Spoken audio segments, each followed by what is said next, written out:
Olá, gente boa. Mais um momento aí de um papo entre amigos. Na noite de hoje, a gente recebe o companheiro militante, defensor dos direitos humanos, militante na questão dos direitos da criança e do adolescente aqui no estado de Pernambuco, o companheiro Silvino Neto. E aí eu quero passar, Carlos Boa, dar o boa noite dele. Em seguida, a gente vem com o nosso convidado hoje, Silvino, e ele vai se apresentar, dizer quem é Silvino Neto. Boa noite a todos e a todos que nos acompanham aí pelas redes sociais. Boa noite ao companheiro Silvino, vindo lá da cidade de Moreno, estou certo? E também boa noite aí ao nosso companheiro Moisés Américo.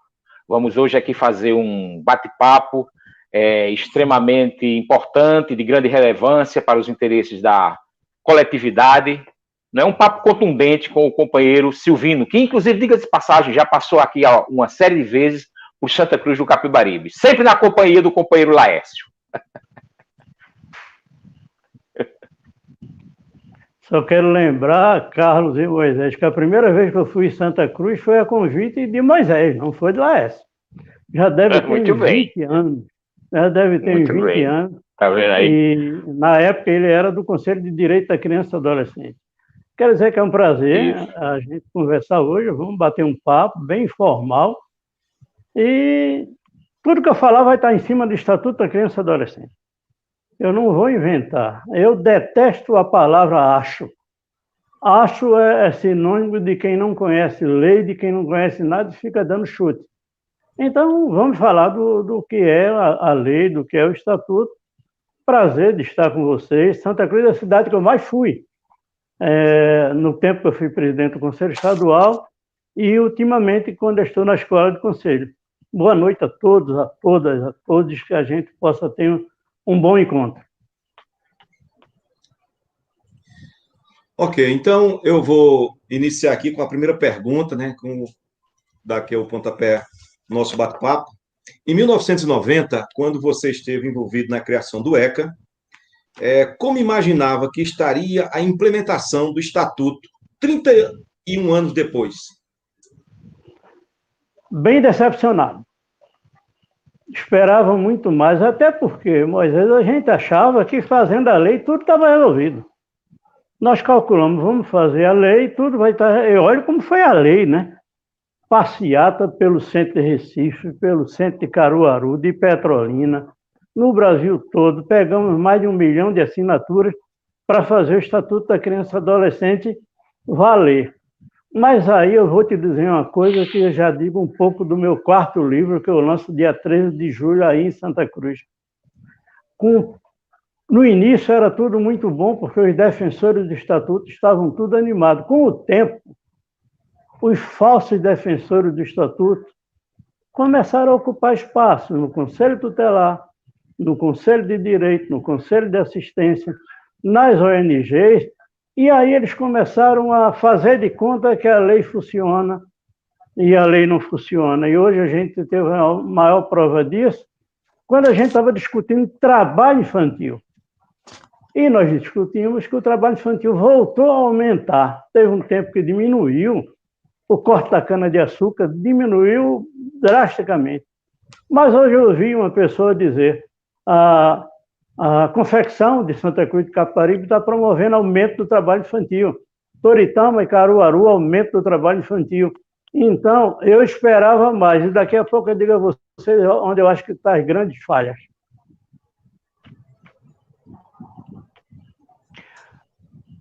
Silvino, veja só, diante dessas circunstâncias aí que você coloca, qual seria, assim, na tua interpretação, os desafios da questão de garantia de direitos? Desafio, tu vai te surpreender, porque eu não vou falar em dinheiro agora. Vou falar que tem um presidente genocida. E que, infelizmente, Santa Cruz é a única cidade de Pernambuco que votou a favor dele. Ele quer promover o trabalho infantil. A gente quer combater o trabalho infantil. Ele quer escola com coisas absurdas. Nós temos, Carlos, há 17 anos, uma lei, ela é de número 11.525, e ela diz que toda a escola do ensino fundamental, obrigatoriamente, essa palavra, obrigatoriamente tem que ter um professor que fale da Lei 8.069/90. Ou seja, um professor para falar do Estatuto da Criança e do Adolescente. Não tem essa lei. A maioria das escolas de ensino fundamental, que são as municipais, não tem esse professor que fale sobre isso. Se me disser que não tem pessoas qualificadas, eu fico pensando, nesses 30 anos, quantos conselheiros tutelares deixaram de ser conselheiro tutelar e podiam dar aula nessa escola para falar do Estatuto da Criança e do Adolescente, para falar de direito, que se dane deveres. Tem gente que adora botar direitos e deveres. Deveres já é garantido. Onde tem um direito de educação, dever de ir para a escola. Direito à saúde, dever da cidade ter um hospital de qualidade. Nós estamos falando de uma lei que, depois de 31 anos, ela precisa aprimorar, por exemplo, educação. O ministro Cristóvão Buarque disse uma vez, há 20 anos atrás, que nós precisamos reinventar a escola. Deixa eu te dizer uma coisa e tu vai te surpreender. Você sabia que Caruaru tem mais adolescentes que cometeram o ato fracional do que as 52 cidades do sertão, quando você tira a Serra Talhada, ou quando você tira a Petrolina? Sabe qual é a diferença? As 17 cidades do sertão do Pajeú, começando em Serra Talhada, acabando lá em Tabira, em Tuparetama, elas têm escola de qualidade, elas têm o IDEB acima de 6. Quixaba, 8 anos atrás, ganhou o Prêmio Nacional pela Globo de escola de qualidade. E esse ano passado, Itacuruba, uma cidadezinha de 4.000 habitantes, teve uma escola estadual campeã no Brasil em qualidade da educação. Deixa eu te dizer uma coisa. Essas duas cidades não têm um ato infracional praticado por adolescente. Essa cidade não tem adolescente trabalhando. Essa cidade está cumprindo o que manda o Estatuto da Criança e do Adolescente. Mas eu citei duas que ganharam o Prêmio Nacional. Mas você tem Tabira, você tem Afogado da Engazeira, você tem Santa Terezinha, São José do Egito, que tem como prioridade a poesia, fazer da poesia o marco da cidade. Eu citei 4, mas posso citar outras. Então, a gente tem que levar o Estatuto a sério. Não adianta eu estar dizendo que a lei não sai do papel, quando eu não sei nem que lei é essa que eu estou falando. Quando eu digo essa lei 11.525/17, que é a obrigação que as escolas municipais, porque são do ensino fundamental, tenham um professor exclusivo para o Estatuto da Criança e Adolescente, ninguém sabe o que eu estou falando. E tem mais de uma década aí, a lei está lá, mas ninguém cumpre, é a LDB. A LDB 11.525/17. Então, acredito que quando a gente faz a lei funcionar, a gente tem resposta. Perfeito. Moisés? Silvino, qual seria o papel do Conselho Tutelar nessa situação? Vou te dizer. Primeiro, tirar uma mentira que continua dizendo que o Conselho Tutelar executa serviço. O Conselho Tutelar não executa serviço. O Conselho Tutelar não leva nem traz. E quando 3 conselheiros tutelares resolveram pegar uns meninos em Arco Verde e levar para a Poção, há 5 anos atrás, a história hoje, todo mundo conhece, 3 conselheiros assassinados. Então, o Conselho Tutelar não executa serviço. Mas o Conselho Tutelar requisita, Moisés, serviço. Por exemplo, ele pode criar uma requisição que cobre da Secretaria de Educação do município de Santa Cruz de Capibaribe, que crie nas escolas municipais a função de professor que vai falar da Lei 8.069 do Estatuto da Criança e Adolescente. Ouvi na tua cidade, um dia, uma diretora de escola do ensino médio dizer: eu chamo o Conselho Tutelar para dar susto, nas crianças e adolescentes. Nunca ouvi falar de pedagogia do susto. Ouvi falar aí, pedagogia do susto. Não, pessoal, precisa botar um professor que entenda de direito das crianças e adolescentes, que entenda o que é respeitar a criança e adolescente. E o Conselho Tutelar precisa se aproximar disso. Vou te dar um exemplo do que não deve fazer o Conselho Tutelar. Tem uma lei chamada 13431/17, ela tem 4 anos, que ela diz que o Conselho Tutelar, Conselho de Direito, não executa serviço. E quem tem que fazer isso são os órgãos de execução de serviço.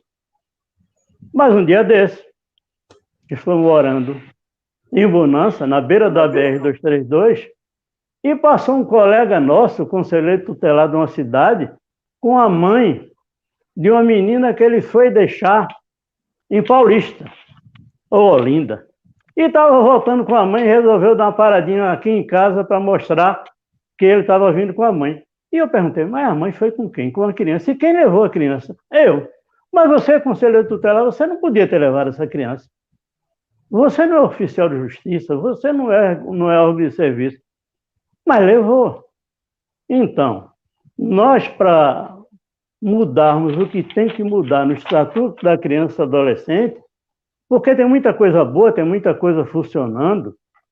Se você pegar as 17 cidades do sertão do Pajeú, todas as 17 estão a educação muito avançada. Não tem meninos na rua. Para tu ter ideia, são 4 adolescentes internados das 17 cidades em Petrolina ou Arco Verde. Mas tem outras cidades que tem muito mais do que 20. E quando você pega a região metropolitana de Recife, passa de 1.000 internados. Talvez menos agora, porque a pandemia fez com que se mandasse muita adolescente para casa. É isso, a gente precisa fazer cumprir. O Conselho Tutelar não presta serviço. Ele requisita serviço. Ele notifica. O Conselho Tutelar não faz blitz. Não é guarda municipal nem polícia militar para estar no meio da rua correndo atrás do povo. E deixa eu te dizer uma coisa, eu não posso ficar calado, eu sou diabético. Diabético e hipertenso, 67 anos, mas graças a Deus já vacinado. Como é que eu prendo um adolescente na cadeia pública da cidade e deixo ela dormir nessa cela? Porque ela brigou com um colega. Quando o Estatuto da Criança e Adolescente está dizendo que essa menina que cometeu um ato fracional leve deve ser entregue à família e não apreendida.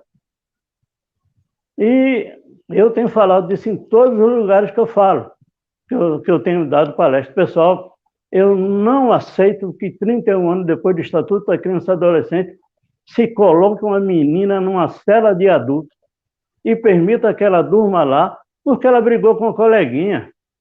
Até porque quando eu fui adolescente, eu briguei com meus irmãos. E meu pai nunca mandou me prender.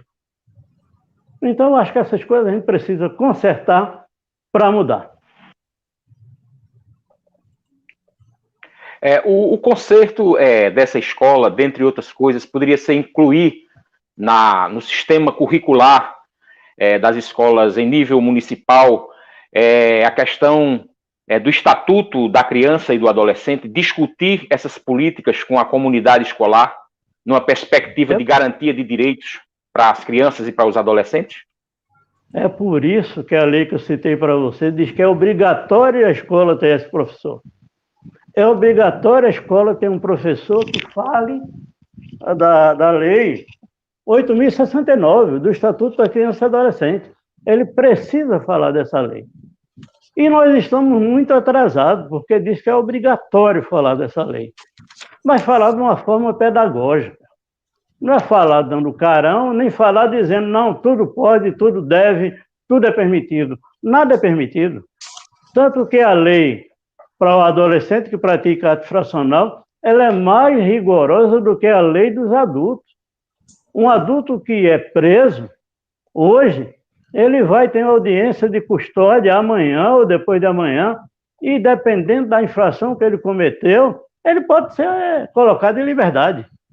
O Estatuto da Criança e Adolescente diz que ele pode até passar 45 dias para ser julgado. Mas se ele tem uma infração leve, ele deve ser entregue à família e a família vai esperar com que o Ministério Público preste atenção, não é o Conselho Tutelar. O Ministério Público chame essa pessoa para ser ouvida, a sua família para ser ouvida, e o Ministério Público pode dar um perdão ou pode mandar para o Poder Judiciário. É a lei. Mas, pois não, vai, Moisés. Não, dê sequência, Carlos, pode. Mas, Silvino, me diz só uma coisa aí. Veja bem, isso tomou conta das redes sociais aqui em Santa Cruz, essa questão dessa garota que estava numa das casas de passagem aqui em Santa Cruz do Capibaribe. Mas essa garota, para chegar até a delegacia, ela teve que ter um encaminhamento, alguém encaminhou, não é? A Polícia Judiciária tomou conhecimento. Eu pergunto, a Polícia Judiciária, ao tomar conhecimento, o Ministério Público, ao tomar conhecimento, não fizeram uma intervenção no sentido de que essa criança não fosse exposta dessa forma? Quem fez a intervenção foi o Conselho Tutelar de Santa Cruz de Caparibe. Alguns conselheiros tomaram providência, ligaram para mim, eu liguei para o desembargador, para o corregedor de justiça, dizendo o que é que estava acontecendo na cidade. Ou seja, se alguém mobilizou a cidade em relação a essa menina, foi o Conselho Tutelar. E é lastimável que não tem uma posição ainda definitiva. Afastaram a menina, mandaram lá para Caruaru, e quem provocou tudo isso, que acredito que foi a casa de acolhida, a casa de passagem, continuou tocando o barco do mesmo jeito. Ou seja, nesse caso, haveria uma necessidade imperiosa da administração municipal, do Poder Executivo Municipal, de tomar providências quanto a essa questão no que se diz respeito aos funcionários que nesse momento estavam na casa de passagem, e poderia ter feito lá um tratado com a criança, com profissionais com os profissionais interdisciplinares da casa, etc., mas assim não fizeram, né? Na realidade, o município podia ter convocado até uma comissão de ética, entre eles, ou o Conselho de Direito, para que se estude bem o caso. Por que estão chamando a menina como autora de ato fracional? Interessante que essa autora de ato fracional não brigou sozinha, brigou com outra pessoa. Outra pessoa. E ela saiu. E ela saiu. E ela saiu com fama de cometer ato fracional. Não foi justo. E deixa eu te dizer uma coisa, Carlos e Moisés. Há 20 anos que eu não via mais isso. Lá no início eu ouvia falar que colocaram um adolescente na cadeia, Há 20 anos eu não via mais isso. E quando a Laércio me deu a notícia, eu estava me preparando por uma aula na escola do conselho de noite. E eu não consegui dar aula. A minha glicose pulou de 180 para 320. E eu comecei a passar mal dando aula. Porque na minha cabeça só vinha menina dentro de uma cela de adulto. E foi muito duro entender isso. Defensor de direito da criança e adolescente não entendem isso. Mas eu tenho que parabenizar o Conselho Tutelar. Vou corrigir. Alguns conselheiros tutelar, porque outros não tiveram coragem de seguir os 2 conselheiros que fizeram isso, mas acredito que a menina está bem agora, está no acolhimento em Santa Cruz, mas se não pode ficar mais com a família, o Poder Judiciário já pode pedir a quebra do poder familiar e colocar no sistema de adoção. Eu acho que é o caminho. Ô, Silvino, em relação a tudo isso, e a mídia? Como é que você analisa a atuação frente à infância? Porque muita coisa que as pessoas pensam em relação à criança e adolescente está muito relacionado, atrelado ao que é divulgado, principalmente nos programas policiais, onde há, de certa forma, uma desconstrução da próprio estatuto e também muita desinformação. Então, como militante, como professor que tem ministrado curso em diversas cidades. Como trabalhar essa situação em relação à mídia, principalmente o rádio, né? E tem muito poder aí no interior. A gente precisa ocupar o espaço na mídia. Não adianta a gente falar da mídia se a gente não ocupa esse espaço. Eu não tenho tido problema com a mídia. Aqueles programas de meio-dia para 1 hora eu não assisto. Mas aquele programa tipo Bom Dia Pernambuco, 7 horas, 6h30, 8 da manhã, tem espaço para a gente. Aqueles programas que noticiam, tem espaço para a gente. Aqueles programas que ficam só fazendo baixaria, denunciando, esses não vão dar espaço para a gente, mas a gente pode ocupar os espaços. Moisés, há 28 anos atrás, o Conselho Tutelar de Tabira tinha um programa de meia hora na rádio municipal. E todo sábado, de 10 a 10h30, iam falar o que é o Conselho Tutelar. Mas também já vi uma conselheira tutelar de Palmares, há 20 anos atrás, num debate, dizer assim: menino bom é um menino que a gente amarra pela corda e joga dentro do mar. Já vi isso. Infelizmente, quando ela disse isso, o juiz estava ouvindo e mandou ela entregar o cargo na hora, não abriu nem procedimento, disse: não, você está fora. Quero te dizer que os conselheiros tutelares hoje estão mais capacitados do que estavam há 30 anos atrás. E podem errar menos. E eu acho que essa é uma vantagem.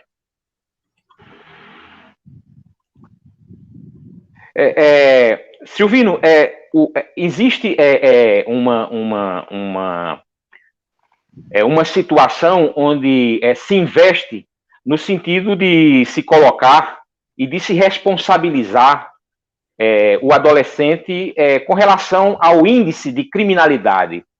Como é que você vê essas coisas? E na sua interpretação, você entende que os adolescentes estão com as penas exatas, ou a população que, na sua maioria, entende que essas penas são leves para esses adolescentes? Qual é a tua interpretação dessa situação? Você falou em mídia.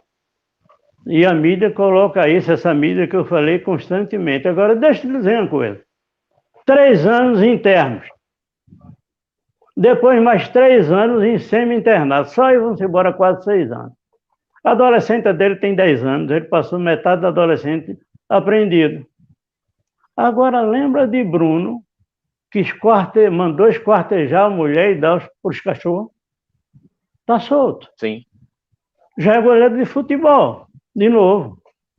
Então, como é que a pena do adolescente é menor do que a pena do adulto? A pena do adulto é muito leve. Se ele tiver um bom advogado, com o sexto da pena ele está livre. Então, acho que a lei é justa. E acredito, considerando que as pessoas que estão hoje internas dentro dos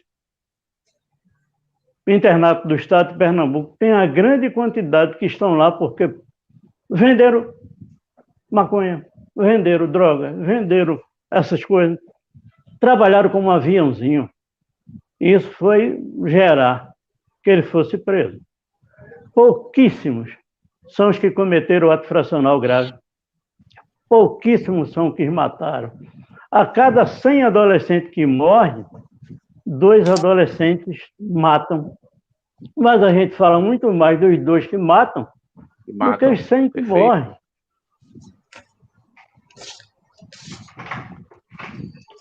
Silvino, na verdade, você falou aí da questão do número de adolescentes apreendidos em relação, principalmente, com o tráfico de drogas.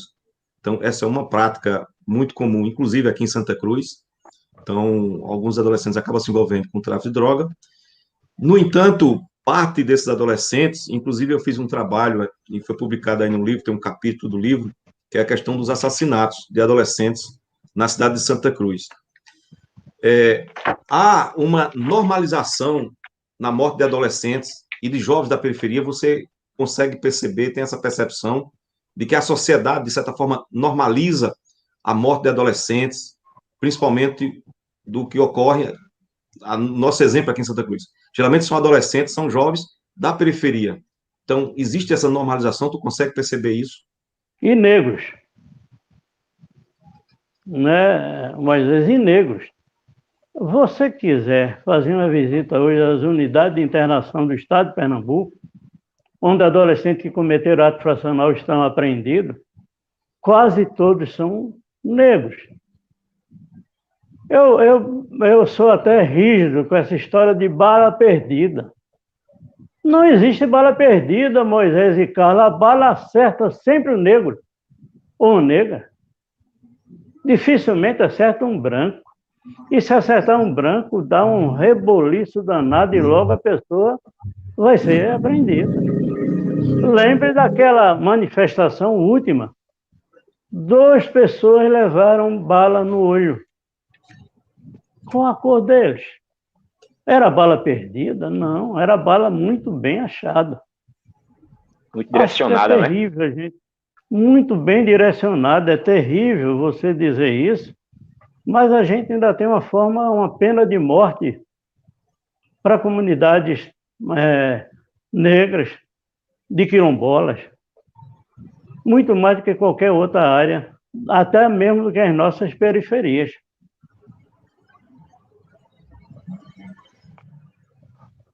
Moisés?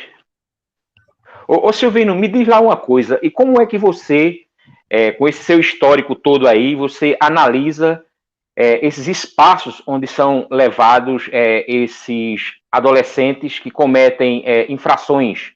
Esses espaços ressocializam os adolescentes? Qual a tua interpretação com relação a essa questão? E se não ressocializam em grande parte, o que se precisa ser mudado nessas situações? A lei chamada SINASE já mudou. Falta fazer com que ela seja cumprida. Vou te dar um exemplo, que vou te responder tudo isso que você me perguntou. Eu fui visitar a unidade da FUNASE no Cabo Santo Agostinho, antes da pandemia. Antes da pandemia, ela tinha uma superpopulação. Agora, com a pandemia, os juízes mandaram para casa muitos adolescentes que não tinham ato fracional grave. Melhorou. E aí, quando eu entrei, 6 jovens me perguntaram: o senhor é Silvino? O senhor já foi presidente do Conselho Estadual da Criança e Adolescente? Eu disse: já. O senhor pode conversar com a gente? Eu disse: posso. Ele disse: o senhor pode ir para a cela da gente? Eu disse: posso. Ele disse: eu posso fechar a grade da cela com o senhor dentro e a gente? Eu disse: claro. Ele disse: o senhor está com medo? Eu disse: estou morrendo de medo. Vocês estão aqui comigo dentro dessa cela, 6. Tem um que tem um ato fracional de homicídio e os outros 5 é mais tráfico de drogas. Claro que eu estou com medo. Ele disse: mas não tenha medo, não. A gente só quer contar uma história para o senhor. Todos nós 6 temos 2 anos e 10 meses aqui. Daqui a 2 meses nós vamos ser liberados. E nós não aprendemos a fazer nada. Se nós não sabemos fazer nada, quando saímos daqui, os nossos chefes vão nos chamar: volta para o teu trabalho, volta para o tráfico, porque tu não aprendeste a fazer nada. Se a gente aprender alguma coisa, eles vão deixar a gente em paz. Mas até agora a gente não sabe o que é que vai fazer lá fora. Então foram 3 anos perdidos. Esse é o problema. Mas com isso, unidade de internação, tipo Petrolina, onde eles aprendem xadrez, onde eles entram dentro da universidade, conseguem fazer Enem e conseguem mudar de vida. Até porque o juiz de lá também, na hora que ele consegue uma ocupação fora, o juiz não deixa passar 3 anos, não. O juiz manda o emprego dele, o novo trabalho dele, e o juiz passa o tempo todinho tentando colocar esse jovem no mercado de trabalho. Tem diferença. Ok. Ô Silvino, me diz só mais uma coisa. Se o Moisés aí não quiser... quer colocar alguma coisa, Moisés? Não, pode dar sequência. Me diga lá uma coisa. Você me falou aí de, por exemplo, alguns atores do sistema de garantia de direitos. Você falou do conselheiro, você falou, enfim, mas quais seriam os outros atores que você acrescentaria aí a esses atores que você já falou? Como, por exemplo, e o papel desses atores nessa questão toda? Vou te responder, ia dizer isso no início, foi bom essa tua pergunta. Um dos grandes problemas, Carlos, é que as pessoas não conhecem o papel do outro. Tem uma lei, essa lei da violência contra a criança e adolescente, ela tem 4 anos. Ela diz, vamos acabar com esse negócio da menina que foi abusada sexualmente, dá um depoimento no Conselho Tutelar, depois dá um depoimento no Ministério Público, depois dá um depoimento no CREA, depois no Poder Judiciário, depois na polícia. Ou seja, ela foi abusada uma vez pelo abusador e mais 5 vezes pelos que vão pedir depoimento dela. A lei diz o seguinte, cada um tem o seu papel. Quem faz a investigação é a Polícia Civil e o Poder Judiciário. Quem faz fiscalização é o Ministério Público. Quem executa esse serviço, faz uma escuta qualificada, é quem foi qualificado. Seja ele da Secretaria de Saúde, do hospital, seja ele da escola, seja ele do CRAS, do CREA e de uma forma geral da assistência social. Então, a escuta não vai ser feita nem pelo Conselho de Direito, nem pelo Conselho Tutelar. Qual é o papel do Conselho de Direito? É criar um fluxo para que essa escuta, para que esse depoimento funcione. Qual é o papel do Conselho Tutelar? O Conselho Tutelar vai aplicar uma medida de proteção restauradora. Quando eu falo em medida de proteção, eu quero falar do artigo 3 do Estatuto da Criança e do Adolescente. Se os conselheiros que estão me ouvindo, se o pessoal do CRAS, se o pessoal do CREA, da Saúde e da Educação, não sabe que artigo é esse, não sabe o que diz o artigo 3, eu digo, relaxe e vá para casa. O artigo 3 vai dizer o seguinte, só tem sentido eu atender uma criança e adolescente com direito violado se eu oferecer para eles oportunidades e facilidades, porque se eu não oferecer oportunidade e facilidade, ele não vai ter um desenvolvimento físico, mental, moral, espiritual e social. Ou seja, para que ele tenha um desenvolvimento físico, mental, moral, social e espiritual, eu tenho que oferecer oportunidades e facilidades. Agora, se eu faço um atendimento relaxado e não levo isso a sério, vou te dar um exemplo que para mim é o maior de todos que eu conheço. Tinha 2 adolescentes na FUNASE, do Cabo, 16 anos. E eles tinham como hobby tocar fogo em colchão. Tocava fogo e acabava com 100 colchões.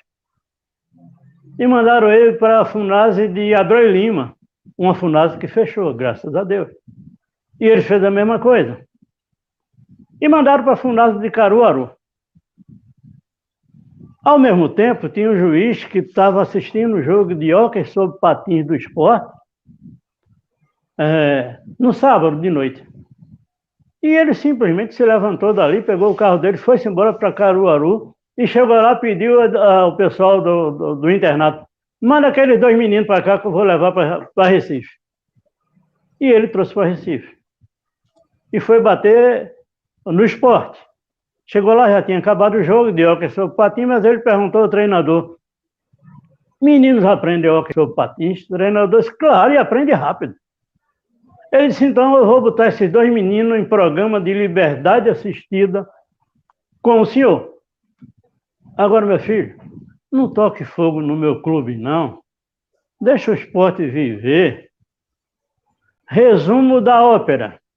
2 anos depois, o esporte foi campeão sul-americano infantil de hóquei sobre patins. Imagine quem era 2 dos jogadores. Aqueles dois meninos. Aqueles dois meninos. Oportunidade e facilidade. Facilidade, hoje eles são do time adulto do esporte. Isso. Moisés. Eu vou passar aqui uma participação, né, de Fernando. Ele faz a seguinte pergunta, e aí Silvino poderia responder aí. Fernando professor, Fernando Pereira dos Santos. Fernando okay. Fernando Pereira de Souza. Ele diz: gostaria de perguntar ao Silvino se seria interessante que, para participar do processo de escolha para exercer a função pública como conselheiro tutelar, o candidato deveria ter curso superior. Essa é a pergunta de Fernando. Então, Silvino. Fernando, Recife fez isso.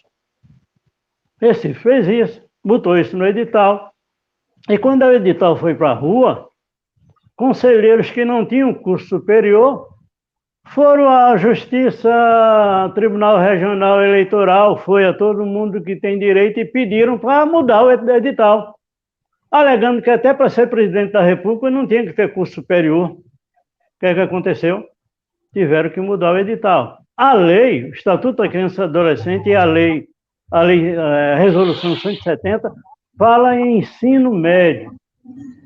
Mas tem lugar que não tem nem ensino médio, é ensino fundamental. Eu entendo que para interpretar a lei, muitas vezes eu preciso ter o curso superior. Mas também tem municípios que o conselheiro não tem o curso superior, mas tem uma equipe técnica com psicólogos, com advogado, com assistente social, com curso superior. Ameniza a questão. Hoje, a maioria dos municípios de Pernambuco não tem condições de ter conselheiro tutelar com curso superior.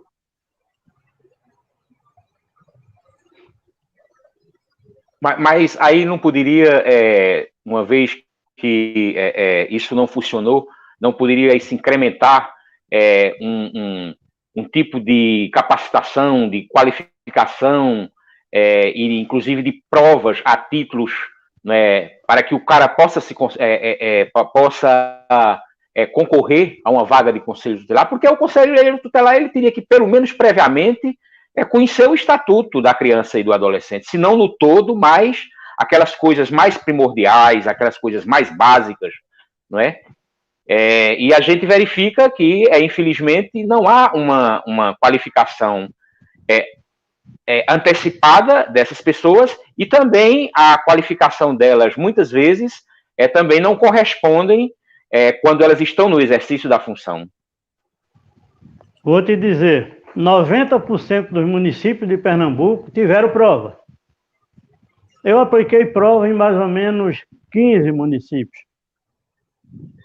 15 municípios a gente fez prova. E eu digo logo para quem vai me chamar, não me chame para fazer prova perguntando quantos conselheiros tutelar tem dentro de um conselho, nem qual é o papel do conselheiro tutelar. Eu vou falar do estatuto, eu vou falar da LDB, eu vou falar do SUAS, eu vou falar do SUS. Então você vai ter que estudar para passar numa prova.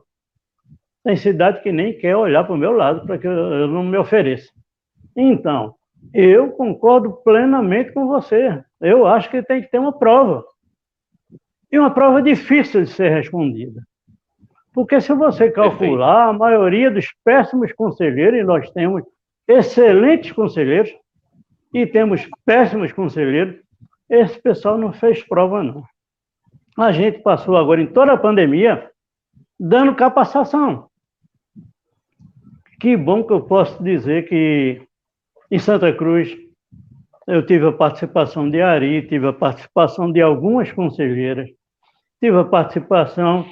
Laércio não, porque Laércio não consegue passar 1 hora na frente do computador assistindo uma aula online, não. Aí ele entra e sai 10 vezes. Eu entendo. Eu só me lembro que ele ficou sentado um tempo, que a gente saiu de Triunfo para Maceió. Aí ele ficou sentado, mas passou mal, teve pressão alta, tudo que você pensar. Quase que eu jogava ele ali em Sertânia pela transposição do rio. Ele disse, nem joga, porque se você jogar, Dorinha vai dizer que eu pulei. não vai acreditar que você me empurrou. Vixe, Maria do céu.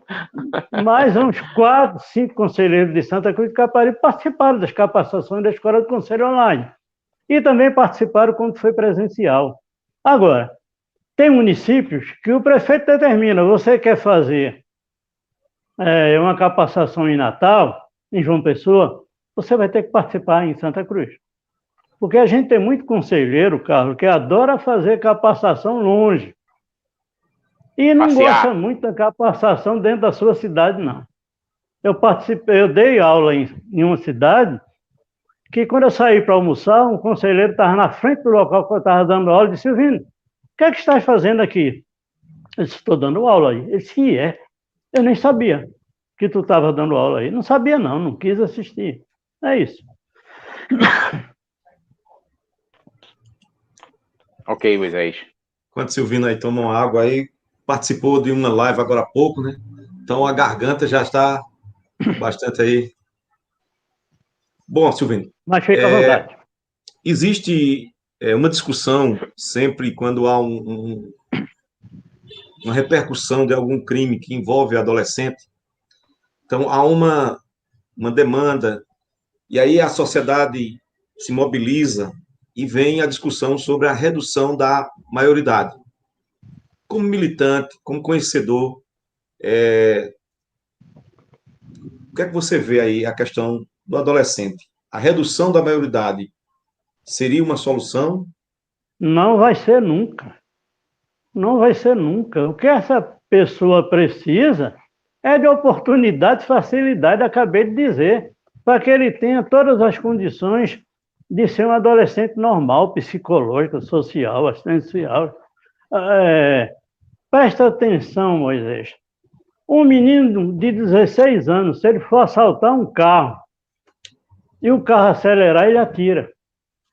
Ele não sabe por que atirou, não. Ele não teve o desenvolvimento total. Se ele tiver 26 anos, ele não atira.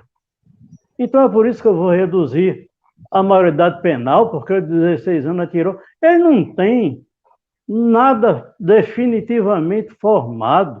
Ele chegou a 16 anos sem a maioria dos direitos. O Estatuto da Criança e Adolescente diz que na internação a gente tira o direito à liberdade, mas aqueles meninos que estão na FUNASA interno, eles perderam o direito, às vezes, até se alimentar bem. Outra coisa, não sei se você sabe, mas 70% dos adultos que cometeram crime não estão presos. Nunca foram julgados. Foram jogados para o tempo. Para tu ter ideia, aquela cidadã que mandou matar os conselheiros tutelares de Poção há 5 anos atrás, ela não foi julgada. Ela não foi julgada ainda. Então, como é que eu vou propor reduzir a maioridade para botar num presídio que já está superlotado? Qual é o objetivo? É que ele saia dali pior ou que ele saia dali um cidadão? A maioria dos adolescentes que entraram na FUNASA em Petrolina não voltaram a praticar ato infracional. A maioria dos adolescentes que foram colocados em programa de liberdade assistida e prestação de serviço à comunidade de forma decente, porque às vezes se joga de qualquer jeito, se recuperaram, se ressocializaram. Então eu tenho forma de não cometer ato infracional. Volto a dizer, as 17 cidades do sertão do Pajeú não estão lotadas de meninos que cometeram ato infracional, porque priorizaram a educação. Ora, se priorizando a educação, eu reduzo o ato infracional, por que é que eu quero reduzir a maioridade penal? É o meu pensamento. Silvino, você destaca as cidades do sertão em relação à qualidade do índice do IDEB, que é o índice que afere a qualidade da educação, e você relaciona com o número reduzido de crianças e adolescentes envolvidos com atos infracionais.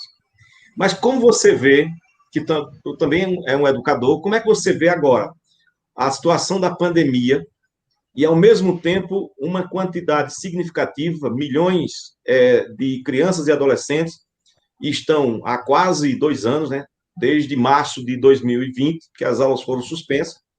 Então, muitos municípios, inclusive Santa Cruz do Capibaribe, passam por esse processo de aulas remotas. No entanto, os governos instituem as aulas remotas, implanta essa modalidade de ensino, mas não garantiu o acesso, computador, internet, e parte dessa juventude, desses adolescentes, dessas crianças, estão excluídos do acesso à educação. Qual o impacto que isso vai causar para a comunidade? O primeiro impacto vai acontecer agora, com o resultado do Enem. Você vai ver que muita gente não fez Enem porque não teve acesso à escola, porque não tem um computador, porque não tem um notebook, não tem um celular. Então só aí foi-se embora. Não tem nem uma internet, né? Não tem internet. 20% dos nossos jovens foram embora aí sem entrar numa universidade, numa faculdade, porque não tiveram Enem.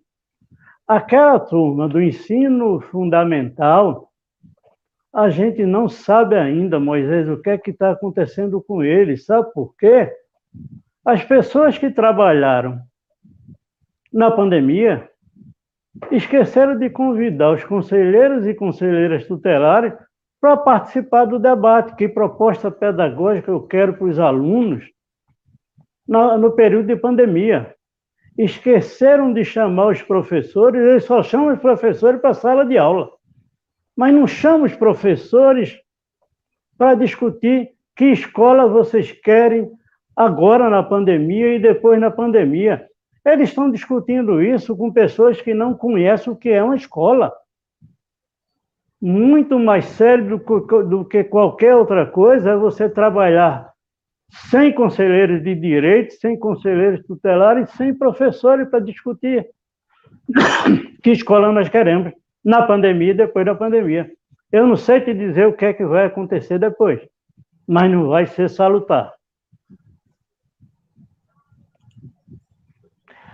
Silvino, aí você falou aí um pouco sobre essa questão de garantia de direitos da criança e do adolescente. Mas essas crianças e adolescentes, na sua grande maioria, estão em famílias desassistidas, quase na sua totalidade, com relação à questão de políticas públicas dos 3 entes federativos, dos municípios, estados e, sobretudo, nesse momento, do governo federal. Então, funciona... Como é que essa coisa funciona dessa forma? Não é? Nem tem a assistência à criança, e quando essa criança comete um ato infracional, ela vai lá para o espaço para lá ser trabalhada e ser ressocializada, ser devolvida à sociedade, ser devolvida à família, mas ela encontra uma família totalmente desajustada, à margem dos direitos sociais. Eu não sei nem onde é que ele está tocando. Pois não. Pois não, cara. Então, isso aí, as famílias... Você deu para escutar? Dá para escutar, sim. Tem duas coisas que as pessoas... Carlos, tem 2 coisas que a sociedade não sabe do que é que se está falando. E aí não é culpa de Bolsonaro, não. Porque a lei é de 2016. É culpa dele porque eu acho que ele era deputado nessa hora. Uma PEC 95. Ninguém sabe o que é PEC 95. A PEC 95 tirou o dinheiro da educação, da saúde e da assistência social, com o argumento de teto de gasto. Eu não posso passar desse teto. Posso passar para pagar a dívida dos empresários, sejam eles estrangeiros, sejam eles nacionais. Mas para gastar com educação, com saúde e assistência, a PEC 95 não deixou acontecer. Quem aprovou a PEC 95 foram partidos ligados aos nossos prefeitos. Os partidos ligados aos nossos prefeitos aprovaram o teto de gasto e estão tentando mudar agora de novo para que aumente o teto de gasto. Se conseguiu mexer em mais de 900 milhões de reais da educação, com essa emenda de 2016. Em saúde, muito mais do que isso, em assistência. Se você quiser agora visitar o CRES e o CRAS, os CRAS do município de Santa Cruz de Capibaribe, os profissionais estão exaustos, porque são pouquíssimos para cumprir a tarefa que foi dada por lei.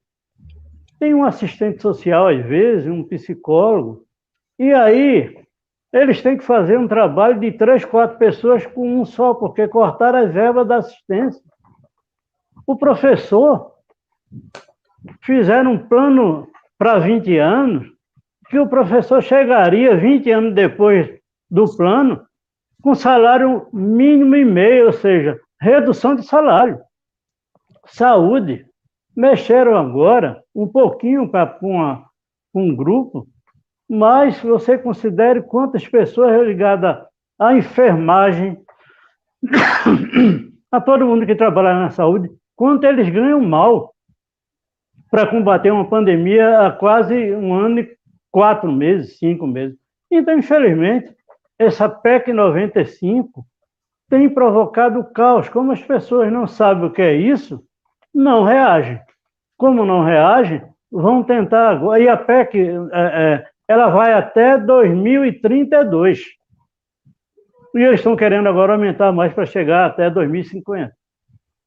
Então a gente está sem dinheiro. Eu não sei, eu fico pensando como é que um candidato ainda se mete a ser prefeito. Porque cada vez mais se corta as verbas do governo federal, do governo estadual, e ele tem que ter o CRAS, o CREAS, o Serviço de Fortalecimento de Vínculo, a escola com qualidade, e o dinheiro está diminuindo. É isso. Silvino. Mas mesmo... Vá, Moisés. Então, vá, pode ir. Você estava falando aí da questão da PEC, que aconteceu do congelamento durante esses 20 anos, e aí houve um retrocesso. Isso ocorreu no governo de Michel Temer. Isso. Então, a partir daí, a gente tem todo esse desastre. Universidades aí prestes a fechar, como é o caso aí, foi noticiado no Rio de Janeiro, e uma série de serviços essenciais com possibilidades de ter suas ações paralisadas. Como é que você avalia as políticas para a infância do governo atual, o governo Bolsonaro? Eu prefiro não avaliar. Porque eu não tenho então, parâmetro. Mas não tenho parâmetro para avaliar. Porque você... Mas quando tu diz avaliar, eu acho que tu está dizendo assim, diga o que é que avançou e diga o que é que não avançou. Eu só sei dizer o que não avançou. Eu sei dizer que os estágios dos alunos de mestrado e doutorado tiveram suas bolsas cortadas. As escolas técnicas perderam muito da qualidade, os institutos, corte de verba da educação. E eu vejo o ministro da Economia dizer, não, daqui para o fim do ano a gente vai ver se consegue bater não o orçamento, mas o orçamento que já está reduzido. Eu vejo a Universidade Federal Fluminense dizendo, vou fechar as portas. Eu não avalio. Eu espero que ele saia.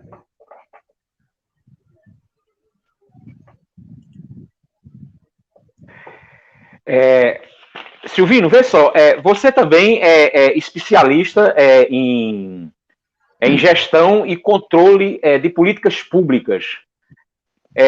Explica direitinho isso aí de forma objetiva, o que vem a ser isso e como é que você está vendo essa questão de gestão e de controle de política pública por parte da sociedade, sobretudo da sociedade civil organizada. Vê só.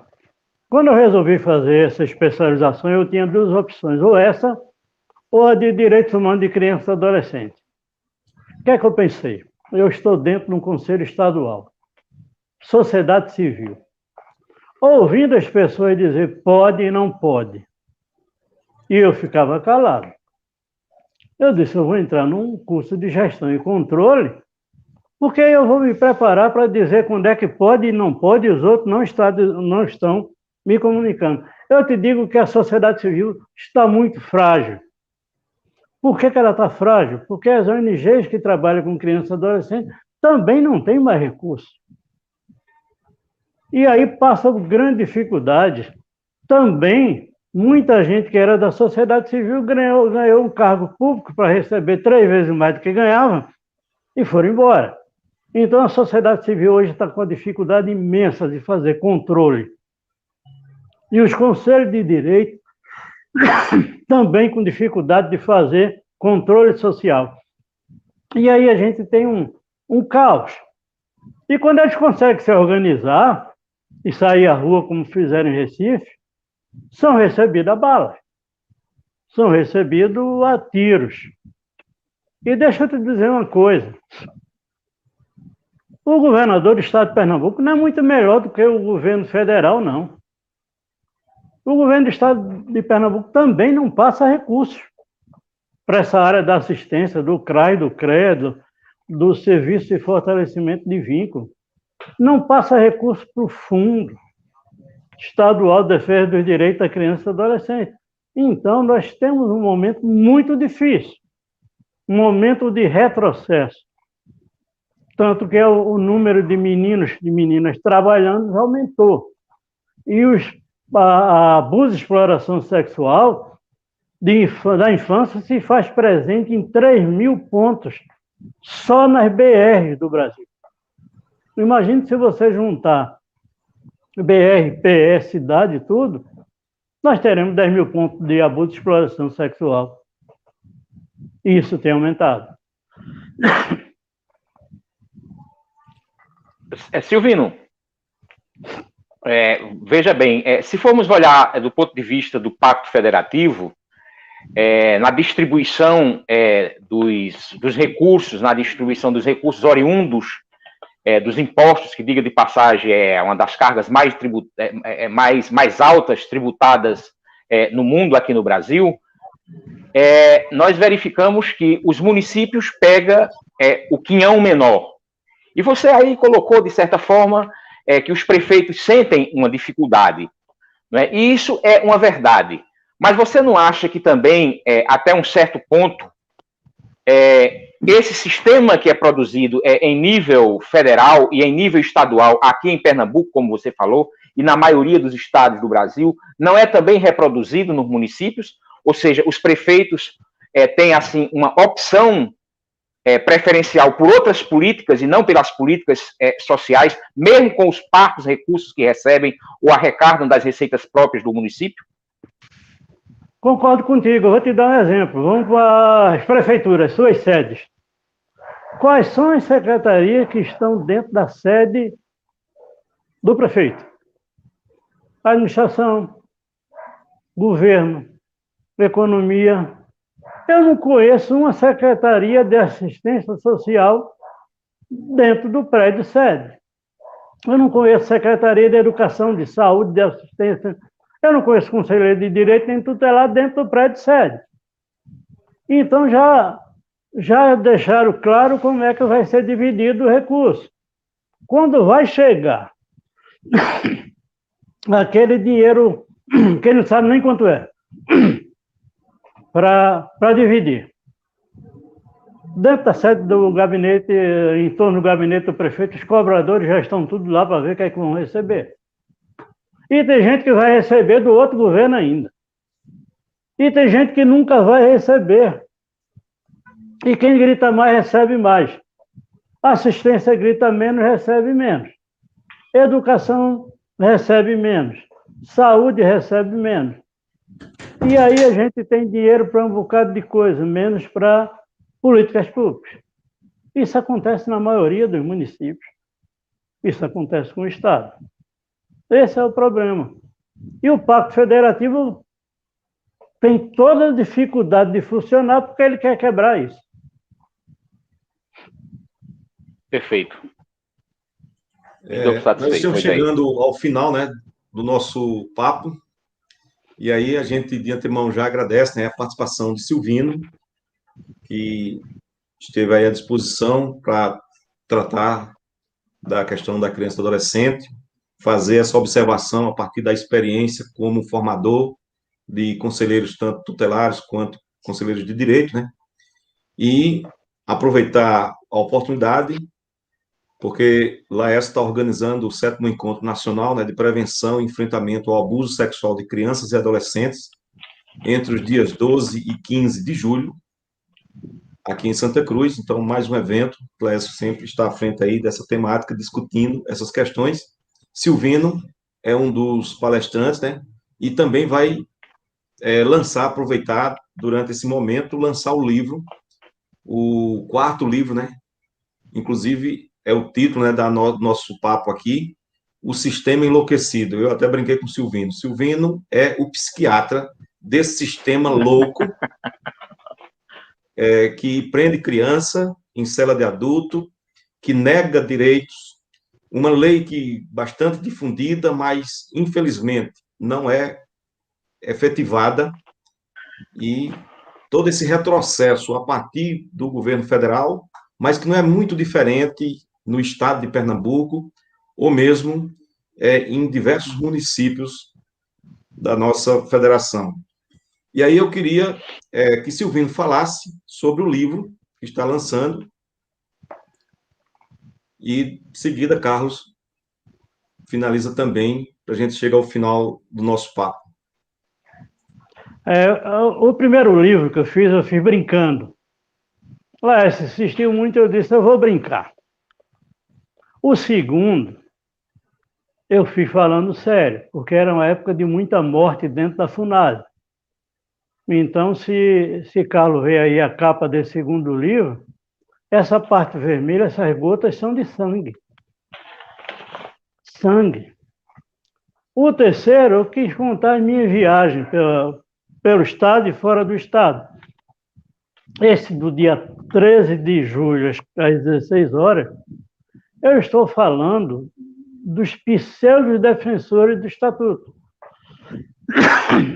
Aqueles que estão lá, mas não estão lá para defender criança e adolescente, não. Eu não entendo, Carlos, eu não entendo Moisés, como um prefeito pode ganhar um prêmio de amigo da criança se o IDEB da cidade dele é 3, é 2. Ele tem uma educação péssima e ganhou um prêmio porque preencheu um questionário bonitinho. Eu vou falar disso. Eu vou falar de cidades que não mereciam ganhar o prêmio. E vou falar de pessoas que estão em cargos importantíssimos, mas que não mereciam estar lá. Então, quando eu falo de pseudo-defensores do Estatuto, eu estou dizendo, por que continua o abuso sexual, não diminui? Porque tem muita gente trabalhando nessa área que não era para estar lá. Para você ter ideia, no tempo que eu fui presidente do Conselho Estadual, eu tirei pelo menos umas 3 pessoas adultas que estavam querendo transar com adolescentes que foram para os encontros, nacional e estadual. Pareciam que eram pessoas defensoras de direito. Não. Então o livro vai mexer com isso. Eu espero que ninguém fique com raiva de mim por causa do livro, até porque o direito de escrever, de pensar, é um dos poucos direitos que a gente ainda tem. E professor, principalmente. Obrigado a vocês. A gente se vê em julho. Se diminuir essa história toda de pandemia, se não diminuir, eu não vou, mesmo tomando 2 vacinas, mesmo sem correr maiores riscos, mas eu posso carregar essa enfermidade para uma pessoa dentro da minha casa, no meio da minha família. Eu posso levar a enfermidade para vocês aí em Santa Cruz. E por isso eu vou esperar diminuir para ter certeza que devo ir ou não. Obrigado, Carlos. Obrigado, Moisés. Moisés é um colega de muito tempo. E faz falta dentro dos conselhos de direito. É verdade, porque, infelizmente, Silvino, a falta de pessoas como de Moisés e de tantas outras pessoas com perfil de Moisés, é porque, infelizmente, na maioria dos municípios, e aqui em Santa Cruz não é diferente, não é? Se leva em consideração para se ocupar cargos públicos, de forma muito significativa, a questão de pessoas com vínculo partidário, mas não com o vínculo da qualificação do se doar à causa a qual a pessoa está habilitada para fazê-la. Mas eu gostaria de encerrar te dizendo o seguinte: foi muito gostoso o nosso papo, muito bom, né? Você colocou as coisas de forma objetivas e numa linguagem simples, e você coloca uma coisa aí, dentro de todo esse contexto, que eu acho muito importante, para, inclusive, quebrar, não é, essas mentiras, não é, que se colocam com relação à questão da criança e do adolescente, números, você colocou números, não é? E 2 e 2 é 4 em qualquer lugar, não é? Você coloca números, você aí colocou números de quantas crianças são assassinadas e, em contrapartidas, quantas crianças ou quantos adolescentes são assassinados, negros, pobres, à margem da sociedade, e quantos adolescentes assassinam alguém, não é verdade? E aí, então, você vai vir aqui para a nossa cidade de Santa Cruz do Capibaribe, mais uma vez, não é? E Santa Cruz do Capibaribe, não diferente da maioria dos municípios, faz a política do feijão com arroz e mal temperado para a questão das políticas de assistência social. Antes de você chegar aqui, o que é que você diria para os atores dessa política aqui em Santa Cruz do Capibaribe, aqui em nível municipal? Eu diria que os gestores deviam ter mais cuidado na área social. O pessoal do CRAS e do CREA recebe muito mal, para trabalhar muito. O pessoal da saúde tem cargos que recebem muito mal. Os conselheiros tutelares de Santa Cruz do Capibaribe ganham menos do que a maioria das cidades que têm a mesma população de Santa Cruz do Capibaribe. Se você considerar que Santa Cruz está no mesmo patamar de Toritama, de Caruaru, com o índice de desenvolvimento econômico mais alto do que mais de 150 municípios, eu diria para você que tem pelo menos 100 desses municípios paga melhor ao Sistema Único de Assistência Social e ao Sistema de Garantia de Direito do que Santa Cruz. Então, um pouquinho mais de capricho, um pouquinho mais de respeito por esses profissionais que sofrem tanto, que os professores sejam mais respeitados na sua sala de aula e na sua forma de se dirigir, que não venham aceitar que o professor seja filmado para não poder falar o que quer falar. E que tenham muito cuidado com a criança e adolescente. O lugar de criança é no orçamento. O lugar de criança é na família, o lugar de criança é na escola. Se a gente conseguir fazer isso, a gestão do novo prefeito, que é uma pessoa nova, que está chegando agora, vai ser grandemente facilitada. Obrigado. Por nada, Silvino. Moisés, vê só, só um instante só.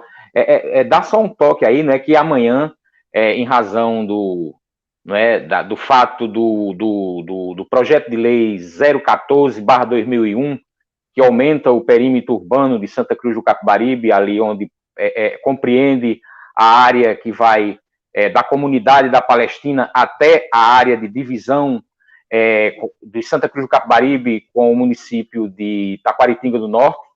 E amanhã a gente vai, inclusive, quebrar essa regra estabelecida por nós para todas as quartas-feiras e vamos fazer um bate-papo com 2 companheiros aí com relação a essa questão. E aí gostaria que você falasse um pouco aí, rapidamente, para amanhã.